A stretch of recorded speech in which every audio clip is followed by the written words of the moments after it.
Reflet d'Afrique Télévision.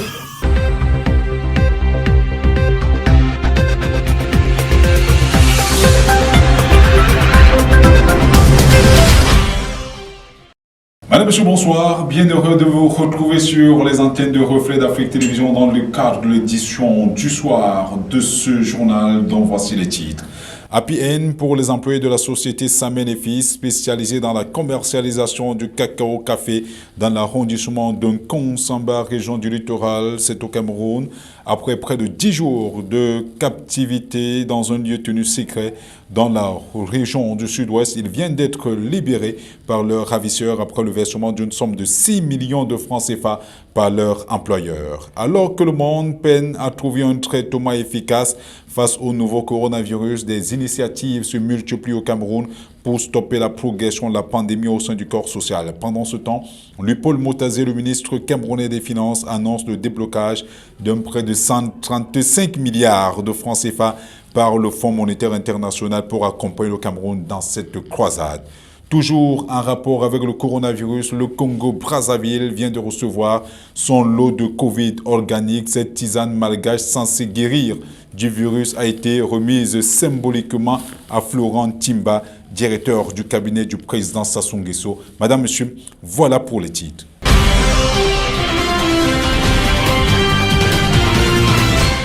Je vous l'annonçais en titre, 8 chefs de famille enlevés depuis le samedi 24 avril 2020 dans le sud-ouest du Cameroun par des hommes soupçonnés d'être des sécessionnistes ont retrouvé leurs familles respectives après près de 10 jours passés en captivité. Il s'agit notamment de Hippo, Joël Germain, Lukongo Godwin, Esso, Jules, Ken, Daniel, Youssoufa Achille, Dipita Eoki, Eponge Ekumba, Eli, Ekwele Désiré. Tous travaillaient au sein de l'établissement Samen et Fils, spécialisé dans la commercialisation du cacao café dans le Mongo et bien au-delà. Je vous propose d'écouter Hippo Joël Germain qui revient sur les circonstances de leur enlèvement. Les gens de Sonia Sal qui a su nous libérer parce que chaque nuit, on avait au moins 50 coups, on est dormi, on est attaché, on est mis sur le poteau, on laisse la table sur le sol, on est attaché le bras, derrière, chacun se couche comme ça.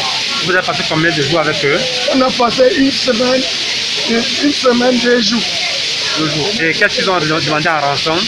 À la fin, notre père, qui est notre patron, s'appelle M. Samuel Patrice, qui est le maire des consommateurs deuxième. C'est lui qui a compris notre plaie. Il a envoyé l'argent d'une somme de 6 millions pour sauver nos têtes. Nous lui dit également merci. Comment ont-ils été libérés? Je vous propose une fois de plus d'écouter Patrice Samen, le patron de cet établissement. Mes gars ne se portent pas bien. Ils sont traumatisés parce qu'ils m'ont dit tout ce qu'ils m'ont dit. Là où ils étaient, en forêt, on les a attachés la main. C'est à 1 heure qu'on les donne à manger et la nourriture. Ils disent que quand ils disent qu'ils ont mal à la tête, les remèdes c'est le tramol. S'ils ont mal au ventre, les remèdes c'est la drogue. Tout ce qu'on peut les donner, la drogue. Même l'eau pour se laver, c'est la même eau que les gars recueillent pour boire. Cérémonie de passe d'armes, le régiment d'artillerie sol-sol d'un Konsamba dans le département du Mongo, région du littoral au Cameroun, a un nouveau commandant second. Nommé par un décret présidentiel de Paul Biya, signé le 31 mars 2020, le lieutenant-colonel Medjo Ayon Aloïse a officiellement pris fonction le 6 mai dernier en présence de tout le personnel, mais aussi des autorités administratives, religieuses et traditionnelles. Reportage Thierry Sop depuis Konsamba.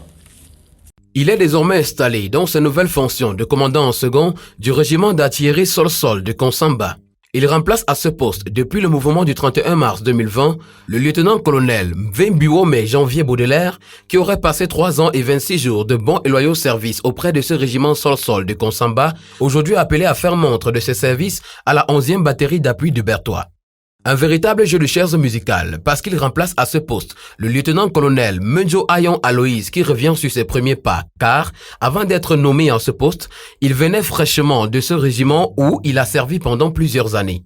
Il va sans dire que le lieutenant-colonel Mejo Ayon Aloïs vient certainement continuer, voire parachever le travail commencé il y a beaucoup d'années. Un cadre excellemment formé et particulièrement expérimenté. J'ai la ferme conviction que les états de service et la qualité de la formation de ceux officiers que vous venez de suivre ne m'ont pas démenti. Tout s'est déroulé dans le strict respect du cérémonial militaire dans une salle de conférence où toutes les mesures de distanciation ont été prises pour se conformer aux mesures de lutte contre le Covid-19.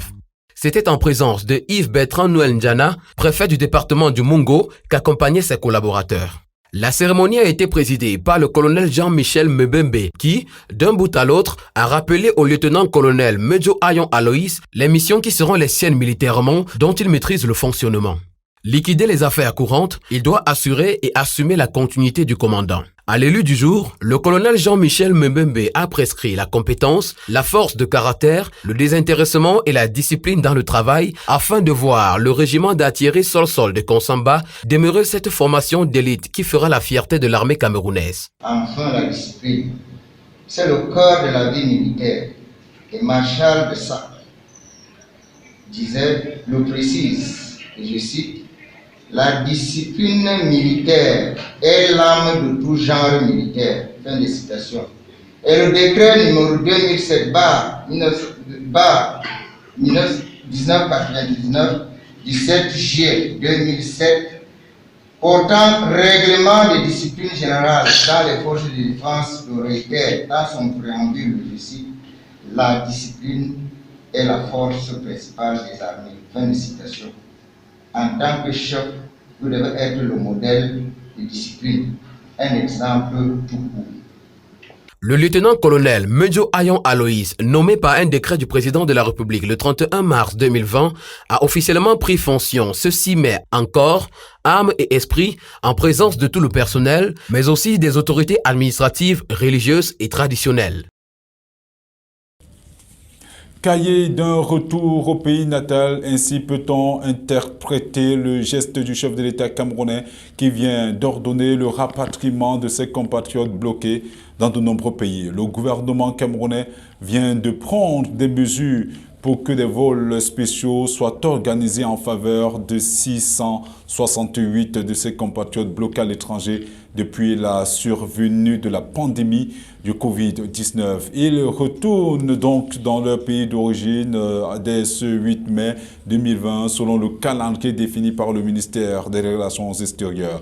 Les premiers compatriotes en provenance d'Abuja au Nigeria, Dakar au Sénégal et Cotonou au Bénin ont foulé le sol de l'aéroport international de Simalène à Yaoundé ce 8 mai 2020. Les voyages vont se poursuivre demain 9 mai avec ce bloqué à Johannesburg en Afrique du Sud, à Dubaï aux Émirats Arabes Unis. Le même jour, les Camerounais de Toronto au Canada, Washington aux États-Unis d'Amérique, Paris en France, Sao Paulo au Brésil transiteront par Addis Abeba en Éthiopie pour atterrir à Simalène le 10 mai 2020. Au même moment, les Camerounais se trouvant à Tunis, capitale tunisienne, Lomé, capitale togolaise, seront en train de retourner au Bercail. L'opération sera bouclée le 11 mai 2020 avec les compatriotes en provenance de Libreville au Gabon, Kinshasa, capitale de la République démocratique du Congo en RDC et Bangui en République centrafricaine. Cette décision est l'une des réponses à l'appel du président ou du Premier ministre Joseph John Gouté à l'issue de la réunion du comité interministériel chargé d'évaluer et de suivre la mise de la stratégie de riposte du gouvernement contre la pandémie du Covid-19 tenue le 23 avril dernier. À cet effet, il avait été recommandé au ministre des Relations extérieures, le jeune Bélan Béla, de prendre attache avec les services extérieurs pour le rapatriement des Camerounais restés bloqués à l'étranger à cause de la fermeture des frontières. Un premier contingent de 675 Camerounais a déjà été rapatrié depuis le 18 mars. Ce sera donc près de 1300 Camerounais qui auront regagné le pays. humanitaire, la Fondation Ketchanga, aux côtés des populations du département d'Undé dans le cadre de la lutte contre le Covid-19.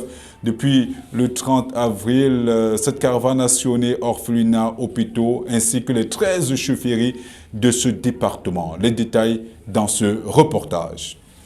La lutte contre la propagation du coronavirus, cette pandémie qui endeuille de nombreuses familles dans le monde entier, doit être une affaire de tous et de chacun. Le sénateur Célestin Ketchanga, convaincu qu'une seule main ne peut attacher un paquet, n'a pas hésité à mettre la main dans la poche pour accompagner le gouvernement camerounais dans cette croisade.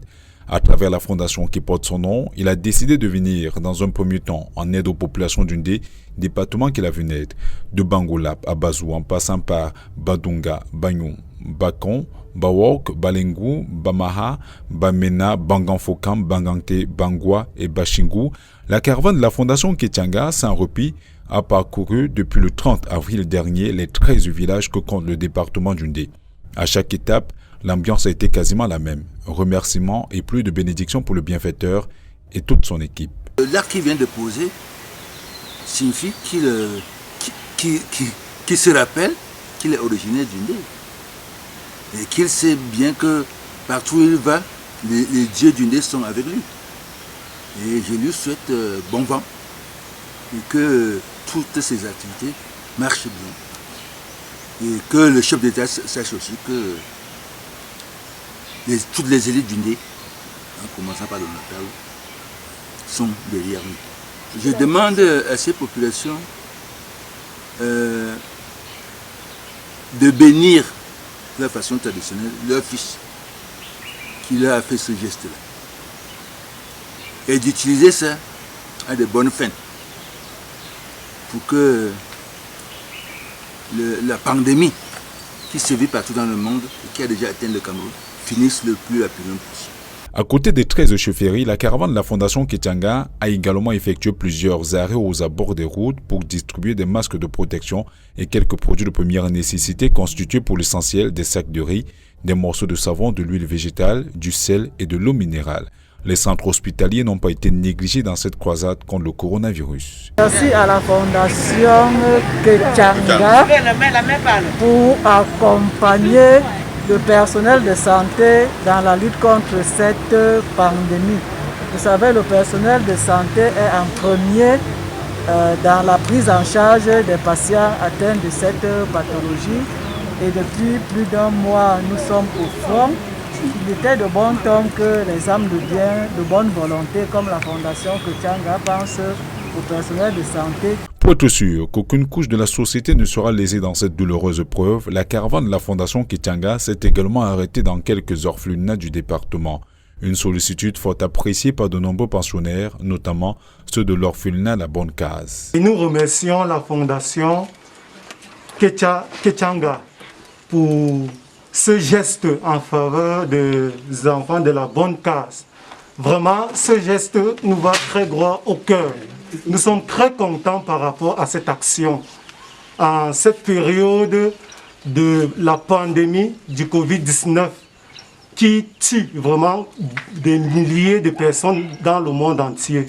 À travers ce don en produits de première nécessité constitué entre autres de 500 sacs de riz, plus de 3000 morceaux de savon, de l'huile végétale, du sel et des palets d'eau minérale, mais également des fûts pour permettre aux populations de bien se laver les mains et des gels hydroalcooliques, la lutte contre la propagation du coronavirus dans le département d'Undé prend tout son sens. Le bienfaiteur, le sénateur Célestin Ketchanga, ne compte d'ailleurs pas s'arrêter en si bon chemin.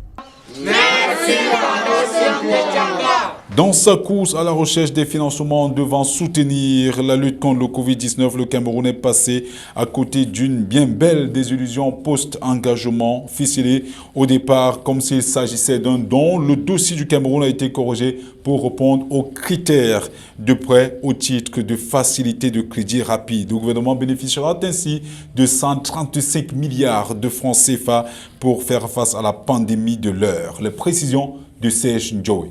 Comme beaucoup d'autres pays, le Cameroun a soumis un dossier auprès du conseil d'administration du Fonds monétaire international en vue de l'obtention d'un financement devant servir à la lutte contre la pandémie. Sauf qu'au moment où le dossier était sur le point d'aboutir, le 27 avril dernier, la partie camerounaise s'est rétractée en demandant un report d'examen. Le ministre des Finances, Louis-Paul Motazé, représentant de l'État, est celui qui a demandé au fonds de surseoir au projet soumis par le Cameroun. Selon le ministre Louis-Paul Motazé, la première lettre est partie du Cameroun vers le 17 mars et le FMI a répondu favorablement. C'est alors que les négociations ont commencé par visioconférence, le contexte ne permettant pas les déplacements. Ces négociations étaient sur le point d'aboutir, mais le 27 avril, en tant que représentant de l'État, le ministre des Finances a trouvé à redire dans le projet soumis. Il s'agit de prêts et non de dons, nous a-t-il appris. D'où la prudence qu'on a pu observer partie camerounaise. À en croire le ministre Motazé, c'est le Cameroun qui a demandé le report et le temps de corriger rapidement certains détails, battant ainsi en brèche les rumeurs qui disaient que le dossier du Cameroun avait été rejeté. Pourquoi malgré cela, le FMI était sur le point de valider le projet alors que celui-ci avait des manquements? On se questionne. Toujours est-il, le Cameroun s'est ravisé in extremis. Le MINFI n'a daigné s'étendre sur les détails qui ont été revus dans le dossier. Néanmoins, tout est rentré dans l'ordre. Le FMI a accordé ce temps de révision souhaité par son partenaire et le dossier Cameroun a reçu approbation du Conseil le 4 mai 2020. Le Conseil d'administration de l'institution de Bretton Woods a soutenu son accord en arguant que le Cameroun est confronté à de sérieux défis liés à la double pandémie du Covid-19 et au choc des termes de l'échange. La faiblesse de la demande mondiale, la baisse des prix des matières premières et les mesures de confinement national pèsent sur les perspectives et entraînent des effets économiques et sociaux négatifs importants. Les chocs ont provoqué des pressions budgétaires importantes et un besoin urgent de balance des paiements. Ce seront donc un peu plus de 135 milliards de francs CFA décaissés au titre de facilités de crédit rapide qui seront injectés dans la lutte anti-Covid-19 au Cameroun. Il faut pouvoir soigner les Camerounais, relever le plateau technique des hôpitaux et faire face à toute autre action sur le plan sanitaire. Il revient aux autorités compétentes, notamment le ministre de la Santé publique, de nous dire quels sont les projets qu'il veut réaliser, quels sont ses besoins et tout cela sera financé. Il y aura un contrôle et en tant que gouverneur du FMI, je devrais faire un compte rendu périodique tous les 6 mois pour dire comment l'argent est utilisé, a souligné Louis-Paul Motazé au cours de l'échange qu'il a eu avec la presse locale mardi dernier. Toujours en rapport avec le coronavirus, le Congo-Brazzaville vient de recevoir son lot de Covid organique. Cette tisane malgache censée guérir du virus a été symboliquement remise à Florent Timba, directeur du cabinet du président de la République, Sassou Nguesso. La jolie Fopa nous en dit un peu plus. C'est le professeur Alexis Elira Dokekia, président de la commission prise en charge au sein du comité de riposte contre le Covid-19, qui en a assuré la remise symbolique à Florent Timba, directeur du cabinet du président Sassou Nguesso. La réception de ce stock, qui est un don du président malgache André Rajoelina, intervient quelques 3 jours après la promesse faite par Denis Sassou Nguesso lors d'une séance de travail par visioconférence avec ses pairs Umaru Sissoko Mbalo de Guinée-Bissau et André Rajoelina de Madagascar. Élaboré par des chercheurs de l'Institut malgache de recherche appliquée, le Covid organique est un remède traditionnel amélioré composé d'artémisia et d'autres plantes médicinales. Ce qui est tout sauf une mauvaise nouvelle pour les 200 Congolais hospitalisés en ce jour du fait du nouveau coronavirus.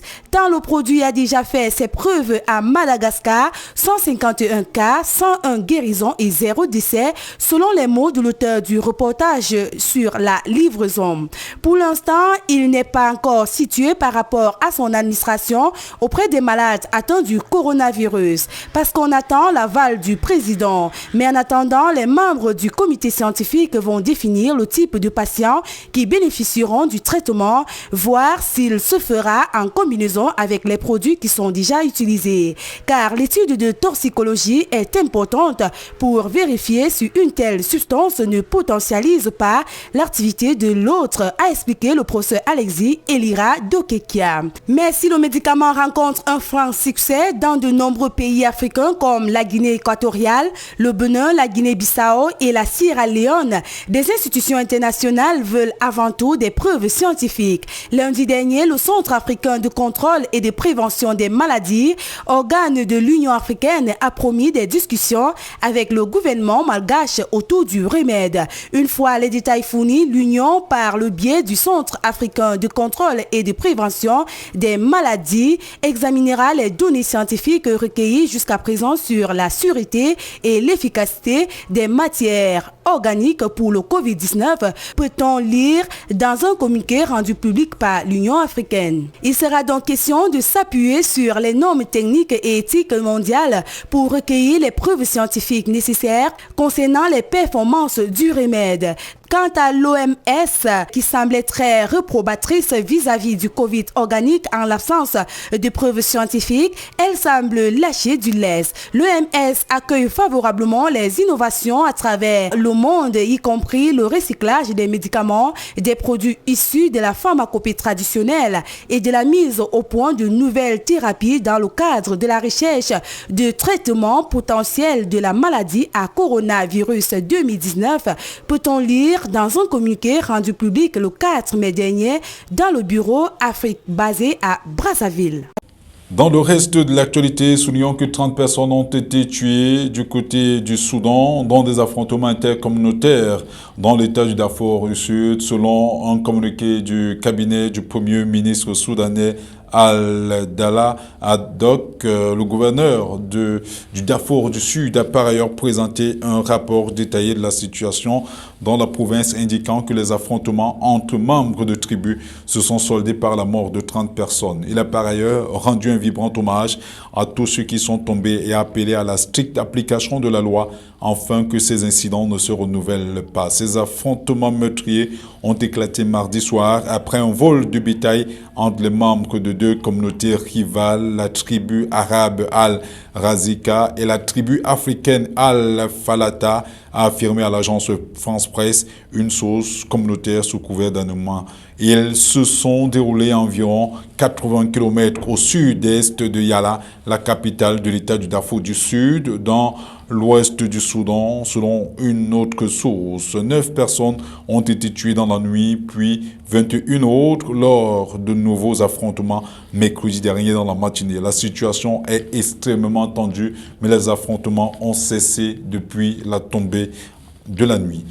Voilà ce que nous avons appris justement de ces informations. Madame, Monsieur, c'est sur cette note assez triste que nous mettons un terme à cette autre édition du 20h sur Reflet d'Afrique Télévision. Merci de nous avoir écoutés. Restez en compagnie de nos programmes qui se poursuivent.